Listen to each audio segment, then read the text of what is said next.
महबूबा मुफ्ती ने पूर्व राष्ट्रपति रामनाथ कोविंद को लेकर अमर्यादित टिप्पणियां की हैं। राजनीतिक विरोध में महबूबा मुफ्ती ने भारत देश की सर्वोच्च संस्था और पद पर सवाल खड़े किए हैं और ये सवाल किसी व्यक्ति पर नहीं, भारत देश के लोकतांत्रिक ढांचे पर खड़ा किया गया है।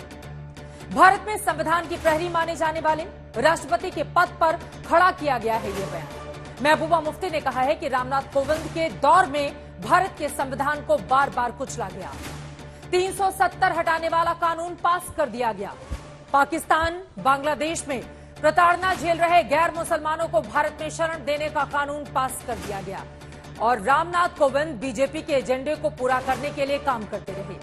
महबूबा मुफ्ती के इस बयान को बीजेपी ने दलितों का अपमान करार दिया है। वहीं अब पीडीपी सफाई दे रही है कि वो मोदी सरकार पर सवाल खड़े कर रही थी, राष्ट्रपति पद पर सवाल नहीं खड़े कर रही थी। वैसे महबूबा मुफ्ती कश्मीर में हर घर तिरंगा अभियान को लेकर भी पिछले 2 हफ्ते से नाराज चल रही है। ऐसे में महबूबा ने जब राष्ट्रपति पद को लेकर राजनीति शुरू की तो बीजेपी उनके पुराने बयानों और राजनीतिक रुझानों को लेकर भी कई सवाल पूछ रही है। ये रिपोर्ट देखिए।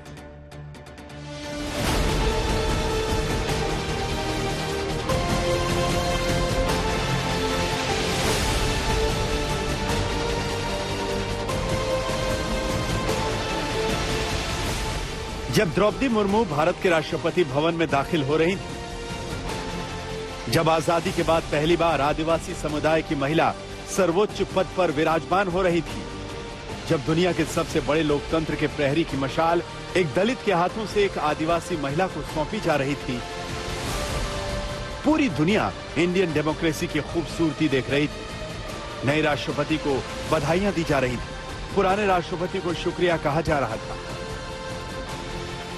तब जम्मू कश्मीर की एक नेता महबूबा मुफ्ती बेहद दुखी थी। महबूबा ने ट्वीट किया, निवर्तमान राष्ट्रपति ऐसी विरासत छोड़ गए हैं जहां संविधान को अनेक बार कुचला गया, चाहे वो अनुच्छेद 370, नागरिकता कानून, अल्पसंख्यकों या दलितों को निशाना बनाना हो। उन्होंने संविधान के नाम पर बीजेपी के राजनीतिक एजेंडे को पूरा किया। जब पूरा हिंदुस्तान खुश होता है तो महबूबा दुखी क्यों होती है? बीजेपी कहती है कि महबूबा दलितों का सम्मान बर्दाश्त नहीं कर पा रहे। देखिए, महबूबा मुफ्ती जो हैं वो इतनी हद तक नीचे चली जाएंगी या कभी हमने सोचा नहीं था। राष्ट्रपति के पद पर जो व्यक्ति 5 साल रहा हो, जो महानुभाव एक दलित समाज से आते हैं और वहां से उठ के जो है राष्ट्रपति बने, ये भारत राष्ट्र का और भारत राष्ट्र का लोकतंत्र की एक बहुत बड़ा वो सिंबल बने। ये तो देखेगा ही कि देश में तमाम संस्थान जो स्वतंत्र संस्थान थे उन पर किस तरह से राजनीतिक दबाव था और महामहिम राष्ट्रपति जी उस दौर में चुप रहे जब उन्हें बोलना चाहिए था, उन्हें हस्तक्षेप करना चाहिए था, जब विपक्ष को एजेंसियों के जरिए कुचला जा रहा था, जब ऐसे ऐसे कानून बनाए जा रहे थे जो जनता विरोधी थे, ऐसे में राष्ट्रपति जी को हस्तक्षेप तो करना ही चाहिए था। लेकिन महबूबा मुफ्ती इन दिनों काफी परेशान है, क्योंकि एक तो आजकल हिंदुस्तान के अंदर पाकिस्तानी मंसूबों को धूल चटाने वाले कारगिल युद्ध की बरसी मनाई जा रही, हिंदुस्तान के वीर शहीदों को याद किया जा रहा, जिस कश्मीर को कभी खानदानी रियासत समझा जाता था, कश्मीर में तिरंगा उठाने वालों को धमकी दी जाती थी, उस कश्मीर और श्रीनगर के लाल चौक पर तिरंगा ही तिरंगा नजर आने लगा है। ऊपर से 15 अगस्त के मौके पर जब पूरा हिंदुस्तान आजादी का अमृत महोत्सव मना रहा है, 3 दिन के राष्ट्रीय उत्सव का ऐलान हो चुका है, घर घर तिरंगा अभियान चल रहा है, तो महबूबा मुफ्ती को तिरंगे के लिए 20 रुपए भी महंगे लगने लगे। बौखलाई महबूबा मुफ्ती बड़गाम के शिक्षा विभाग की ओर से जारी आदेश की कॉपी ट्वीट कर रही हैं, तो कभी हर घर तिरंगा अभियान का प्रचार प्रसार वाली आवाज सुनकर परेशान हो रही हैं।